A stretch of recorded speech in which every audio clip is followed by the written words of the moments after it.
What's up everyone, Ryu here, back again with another unboxing and review of a new mechanical keyboard that I just got. And it is the Keychron K2 Feed to 75% mechanical keyboard. So stay tuned and I'll show you how it sounds like and my experience with the keyboard. If you haven't subscribed to my channel, please do. There are more contents coming to your way. And press that notification button and like the video if you do. I do apologize for the video quality because I'm recording on my iPhone and my camera wasn't available at the time. Now let's get on with the unboxing and review. So after opening the box, we have the manual, and then there's a protective pad, and then the keyboard. Below the keyboard we have the manual, and on the top compartment there is the USB-C for charging or cable use if you don't want to use it wirelessly. You also get 4 more keycaps if you want to alternate between Windows Control and Windows button, or Command, an option on the Mac. A keycap removal so you don't have to dig in with your fingers. So that's about it, that's all you get inside the box. Now let's see the keyboard.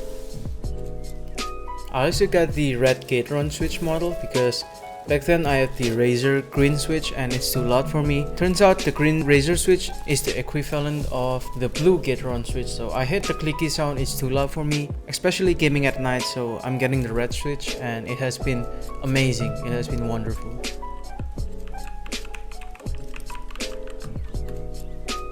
So on the left side you have the USB-C port, and the middle one is the switch for Mac OS and Windows, and the right switch is for wireless, off or cable mode. And on the Keychron K2 version 2, we have 2 stands with 2 fixed angles. It depends on your preference of your wrist and your resting position, so it varies for every person. And now for the satisfying ASMR sound is the clicking sound, so I'm gonna leave you to it.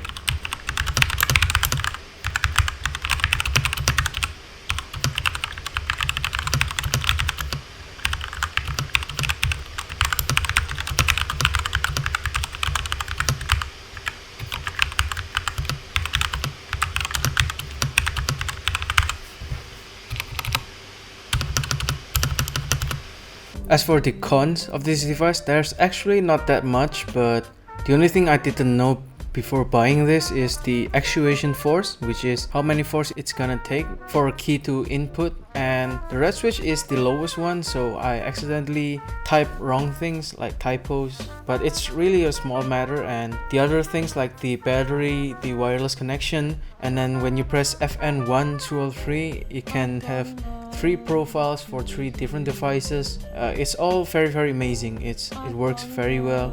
There are no problems. I have never needed a charge for a few months now, and it has been amazing. I don't have to find the cable all the time, and it's very quiet. And the red switch is a linear switch, not a clicky, not a tactile. To be honest, the switch that are perfect for me is supposed to be the brown switch, but hey, you live and you learn, man. So this next clip is me showing you the 15 plus RGB presets, and that's it for my unboxing and review. The final verdict is very good for me. I recommend this keyboard, but be cautious when picking the switch. I recommend you to go to a physical store and try out the switch to see which is best for you. So thank you guys for watching. Be sure to like, share and subscribe, and see you in my next video. I fall in love too easily. I fall in love too easily. I fall in love.